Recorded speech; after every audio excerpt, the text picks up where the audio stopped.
십자가 그 사랑 멀리 또.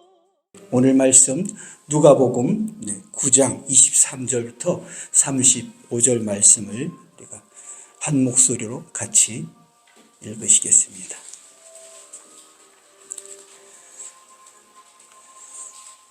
누가복음 9장 23절부터 25절 말씀입니다. 천천히 우리가 같이 읽겠습니다. 또 무리에게 이르시되 아무든지 나를 따라오려거든 자기를 부인하고 날마다 제 십자가를 지고 나를 따를 것이니라. 누구든지 제 목숨을 구원하고자 하면 잃을 것이요 누구든지 나를 위하여 제 목숨을 잃으면 구원하리라. 사람이 만일 온 천하를 얻고도 자기를 잃든지 빼앗기든지 하면 무엇이 유익하리요. 아멘. 오늘 말씀은 나를 따라오려거든 이라는 제목으로 정해서 봤습니다. 잠깐 말씀을 전하기 전에 제 소개를 잠깐 드리면 김밥교회가 시작되는 첫 주간으로 제가 기억됩니다.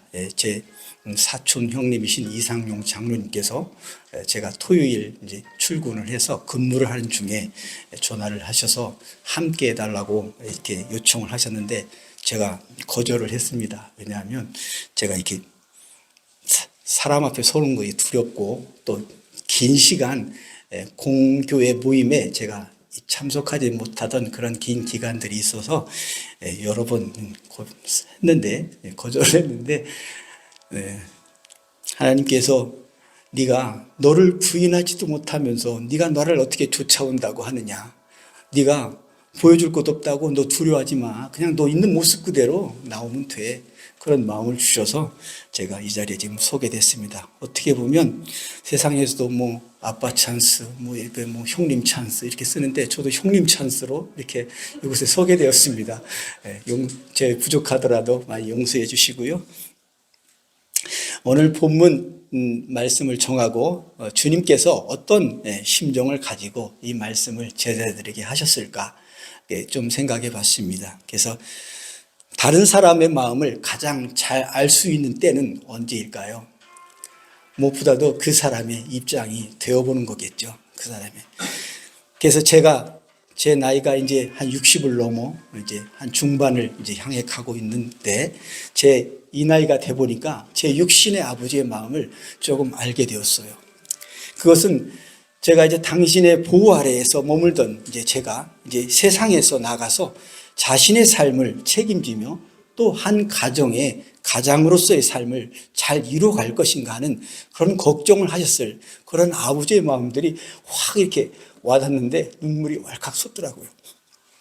그래서 예수님도 당신의 제자들을 바라보시면서 이제 당신의 이 땅의 사역을 다 마치시고 이제 떠나실 때가 되셔서 제자들을 바라보시는 예수님의 마음이 하나님 아버지의 마음으로 가득 차 있지 않았을까 이렇게 생각되어집니다.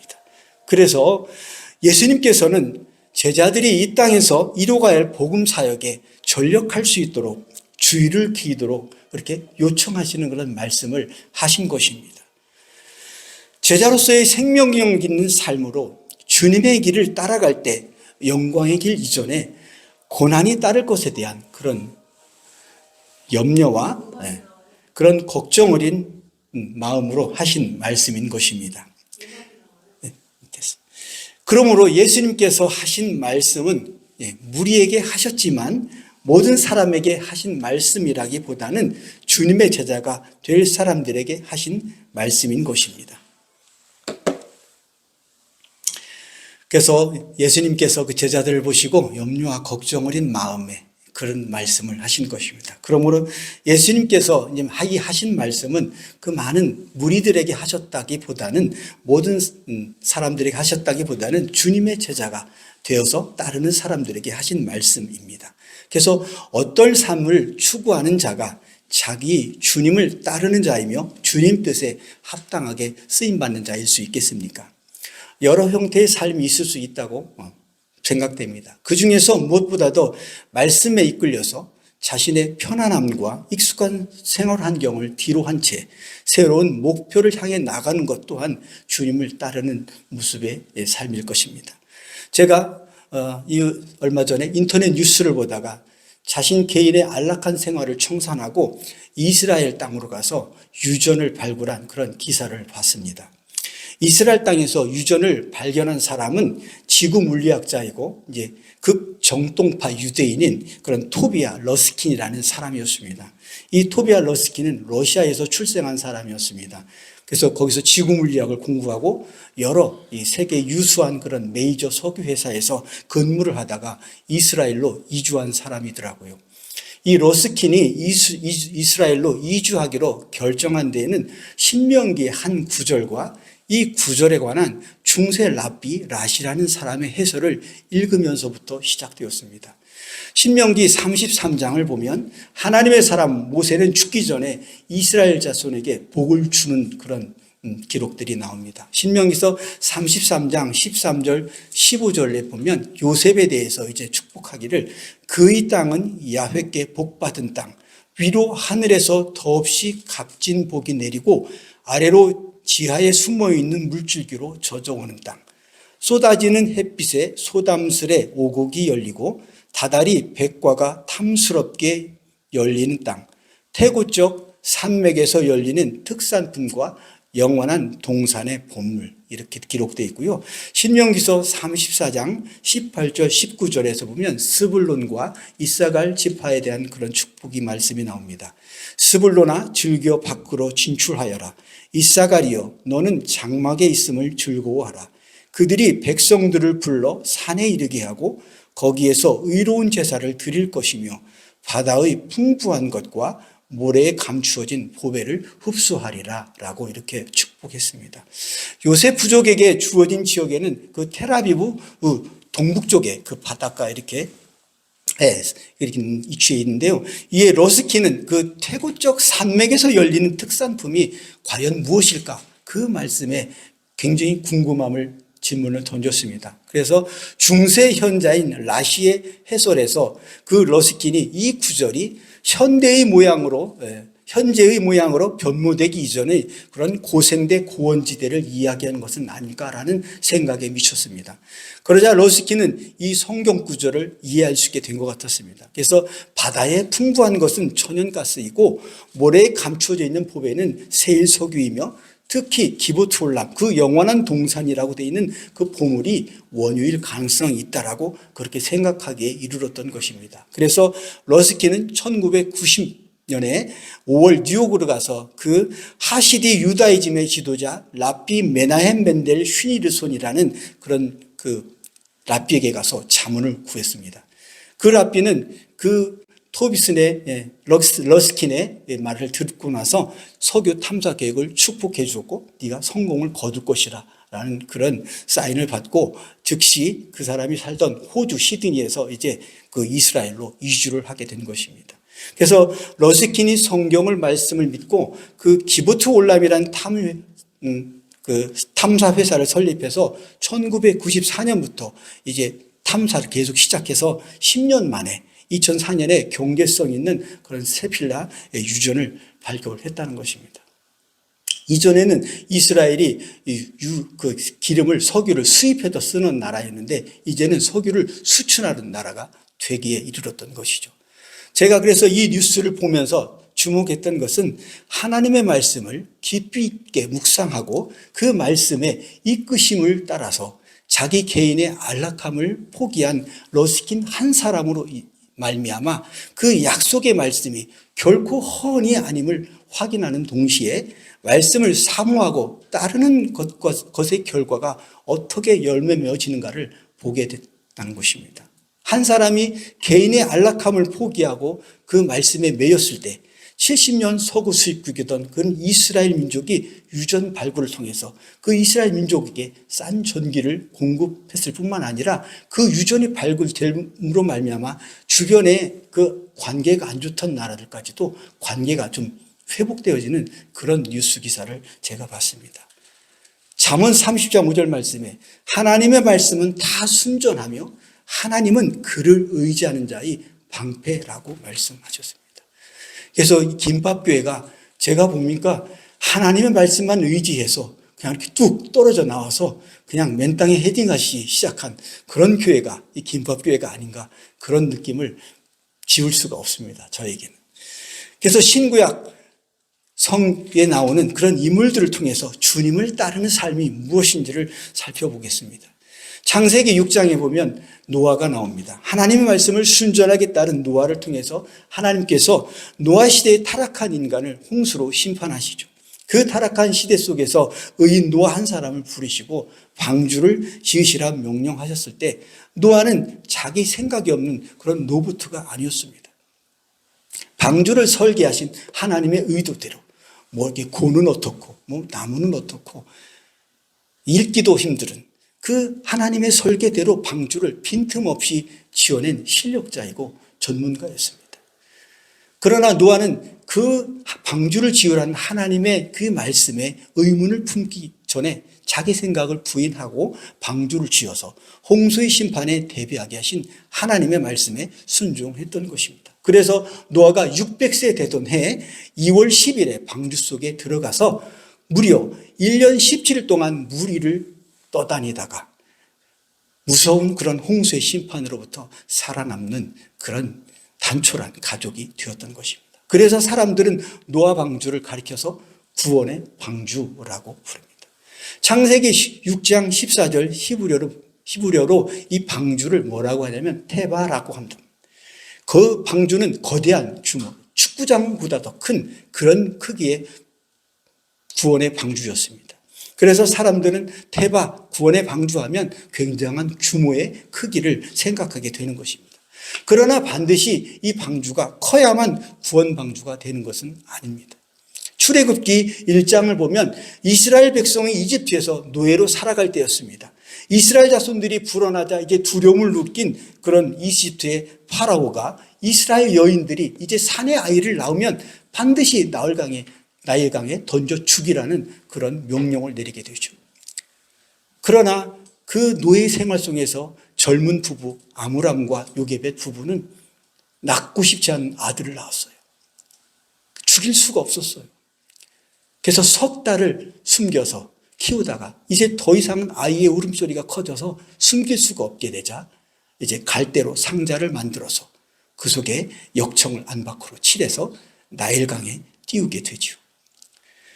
잠시 후 그 모세의 누나 이름이 뭐죠? 미리암이죠. 그래서 미리알고 거기 가서 엿보다가 그 공주가 그 갈대 상자 속에 있었던 그 뚜껑을 열어서 사내아이가 있는 히브리 아이인 것을 알면서도 양자로 입양하게 되죠. 그래서 그 양자가 됐고 그뿐만 아니라 이름도 얻었어요. 물에서 건져 올렸다라는 뜻으로 모세라는 이름도 지어줬습니다. 이후에 이 모세가 이스라엘 백성들을 노예살이에서 해방시키는 위대한 지도자가 된 그 모세인 것입니다. 그래서 출애굽기 2장 3절을 보면 모세의 부모가 세 달 된 모세를 살리기 위해서 모세를 그 갈대 상자에 넣고 나일강에 던져 넣는데 그 갈대 상자를 가리키는 말이 동일하게 테바인 것입니다. 큰 규모의 방주나 조그만 갈대 상자나 동일하게 테바라는 구원의 방주라는 뜻입니다. 노아의 방주를 가리키는 말과 똑같은 말이죠. 노아의 방주에 비할 바가 없죠. 갈대 상자에 요 100일 된 아이가 하나 들어가는 거면 여기 탁자만한 정도 크기에 불과하죠. 그렇지만 똑같은 구원의 방주 테바인 것입니다. 이 구원의 방주에 특징이 있습니다. 뭐냐면 테바는 이 자체 동력이 없다는 것입니다. 그냥 물에 둥둥 떠다니는 것입니다. 가다가 나뭇가지가 있으면 걸려서 이렇게 한 바퀴 빙 돌기도 하고. 노아의 방주도 모세의 갈대 상자도 자체 동력이 없다는 거예요. 자체 동력이 없다는 것은 우리가 자동차를 운전을 하잖아요. 그러면 우리가 속도를 내거나 뭐 방향을 회전하거나 뭐 언제 도착할 건지 그런 거 우리가 다 자의적으로 정할 수 있잖아요. 그런데 이 방주, 테바는 자체적으로 뭐 진로를 정하거나 뭐 방향을 정하거나 뭐 속도를 조절하거나 언제 선다나 그런 결정사항이 없어요. 철저하게 그냥 하나님의 주관하심, 섭리하심 속에 있는 것입니다.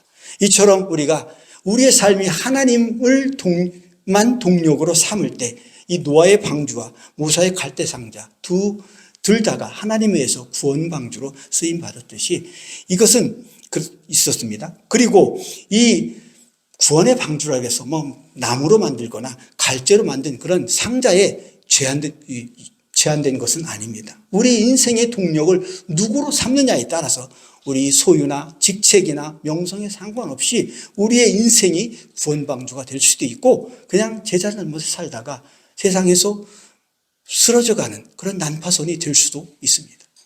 3살 된 아기 모세가 들어있는 갈대상자는 작고 보잘것없었지만 하나님을 동력으로 삼았던 갈대상자는 노아 방주와 똑같은 그런 구원 방주의 역할이 할 수 있었던 것입니다. 하나님께서는 파라오의 딸을 도구 삼아서 나일강의 그 갈대상자에서 모세를 건져 올리셔서 이집트 공주의 왕자가 되게 하셨어요. 그러나 이집트 왕궁에서 제왕교육을 받고 호의호식하면서 지식도 배우고 그랬던 이 모세는 스스로 이제 그래도 자기 민족에 대한 그런 민족성이 강하게 깨우침을 받았고, 왜냐하면 계속 이 아이가 어느 정도 말을 할 때까지는 그 젖을 먹인 사람이 누구입니까? 그 엄마지 않습니까? 그 엄마가 계속 젖만 먹였었겠습니까? 너는 이스라엘 히브리인 중에 히브리인이고, 응? 우리가 노예에 살지만 하나님의 백성이라는 그런 주입 교육을 계속 했을 거 아니겠습니까? 그랬을 때에 이 공주의 왕자로 컸지만 그가 자기 백성들이 그 애굽의 군사들로부터 핍박받을 때 그러면 안 돼. 의분이 나서 그 자기 아무도 안 보는 거를 틈타서 그 애굽의 군사를 쳐 죽이는 그런 살인을 저지르죠. 그런 혈기로 말미암아 이 모세는 하루아침에 미디안 광야로 도망치는 그런 신세가 되고 맙니다. 그래서 모세는 그 미디안 광야의 고난 시간을 통해서 아주 중요한 사실 하나를 터득했는데 하나님만 자기 인생의 동력이 되실 수 있다는 것입니다. 자기 소유와 자기 능력, 실력으로 할 수 있는 것이 아무것도 없음을 깨달았습니다. 그래서 그 광야에서 자기 인생의 동력으로 인생의 동력으로 삼을 때는 세상의 소망이 끊어진 연처럼 그냥 툭 떨어진 그런 사람이 됐지만 이 80세 노인 이 모세 인생이 태바로 세워질 수 있었던 것은 뭡니까? 하나님의 임재하심을 깨달은 거예요. 모세 한 사람으로 인해서 온 이스라엘 백성이 이집트 노예살이에서 해방되는 노아의 방주보다 더 거대한 구원 방주가 어디 있었겠습니까? 바울의 인생이 사도 바울이 누가복음을 기록한 사람은 누가이지만 그 누가와 그것도 사도행전, 이것이 사도행전 바울의 그 생활을 이렇게 중심으로 기록된 말씀이잖아요. 그래서 바울도 우리가 살펴보면 바울이 자기 스스로 그 유대민, 정통파 유대인, 히브리 중에 히브리인, 그런 하나님을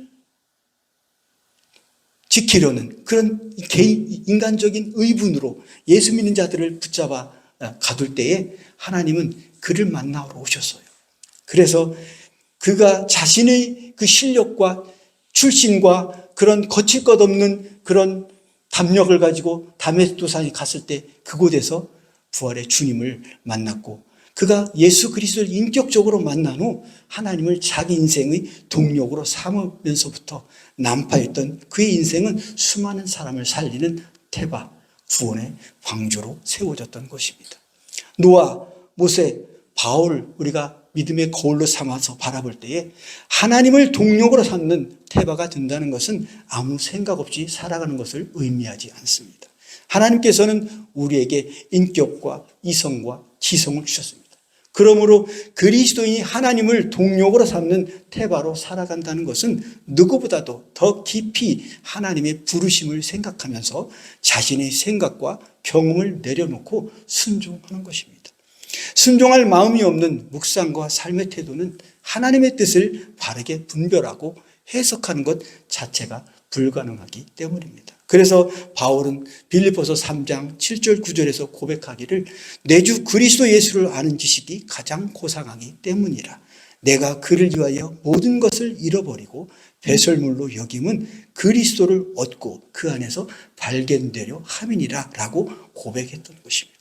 오직 하나님만을 자기 자신의 동력으로 삼은 바울은 이제 율법이 아니라 하나님으로부터 한 의로 살기 위해서 예수님을 아는 것에 자신의 삶을 온전히 맡긴 태바로 살아간다는 그런 고백이었던 것입니다. 오늘은 우리를 위한 예수님의 그 십자가, 죽음의 고난을 묵상하고 기리는 사순절 6째 주일이자 고난주일입니다. 그렇다면 예수님의 고난을 묵상하고 기린다는 것은 어떻게 하는 것일까요? 예수님께서 당하신 육체적 고통과 같은 고통을 우리 육체에 가하는 것일까요? 채찍을 맞고 무쇠 손 앞정으로라도 한번 찔려보고 이러는 것일까요? 그런 의미가 아니라 갈라디아서 5장 24절 말씀을 보면 그리스도 예수의 사람들은 육체와 함께 그 정욕과 탐심을 십자가에 못 박는 것이다 라고 말하고 있습니다. 예수님께서는 당신의 죄 때문에 십자가의 형벌을 받으신 분이 아니십니다. 우리가 죄가 무엇인지 알지도 못할 때에 우리 죄의 형벌 대신 십자가의 고난을 당하신 것입니다. 그러므로 예수님의 고난을 묵상하고 기리는 것은 세상으로부터 슬며시 그냥 우리 안에 들어온 육신의 정욕과 안목의 정욕과 이생의 자랑거리를 거슬러서 행하는 것이고 우리 예수님과 함께 십자가에 못 박힌 나의 정욕과 탐욕이 무엇인지를 확인하는 것입니다. 그리고 아직 내 안에 남아있는 정욕과 탐심을 십자가에 못 박는 것입니다. 그렇게 행할 때 우리의 겉사람은 낡아지나 우리의 속사람은 날로 새로워지게 되는 것입니다. 그 결과로 예수 그리스도 안에서 나의 옛사람이 완전히 죽는 것입니다. 그렇게 우리가 완전히 죽을 때 우리가 새로운 피조물로 거듭나게 되는 것입니다. 주님의 십자가의 죽음을 아는 사람만이 생명의 가치를 알게 되는 것이고 십자가의 예수 그리스도 안에 있는 그런 생명의 그 깊이를 더 사모하게 되는 것입니다. 그리고 예수 그리스도 안에서 온전한 회개의 삶을 살 수 있게 되는 것입니다. 이것이 고난주의를 맞는 우리에게 주님께서 주시는 메시지인 것입니다. 기도하시겠습니다. 주님, 우리가 죄가 무엇인지도 알지 못할 때에 우리를 위해 자기를 부인하시고 십자가를 지신 예수님 감사합니다. 십자가에서 주님과 함께 못 박힌 우리의 죄악을 보게 해주시고 아직까지 우리의 마음을 사로잡고 있는 정욕과 탐욕을 주님과 함께 십자가에 못 박게 해주시옵소서. 편안함과 즐거움만을 추구하는 이 땅의 정세에 우리가 속지 않게 하여 주시고 우리 소유나 재능과 명성을 자체 동력으로 삼는 어리석은 삶이 아니라 하나님의 인도하심에 맡겨진 방주가 되게 하여 주시옵소서. 감사드리며 예수님 이름으로 기도하옵나이다. 아멘.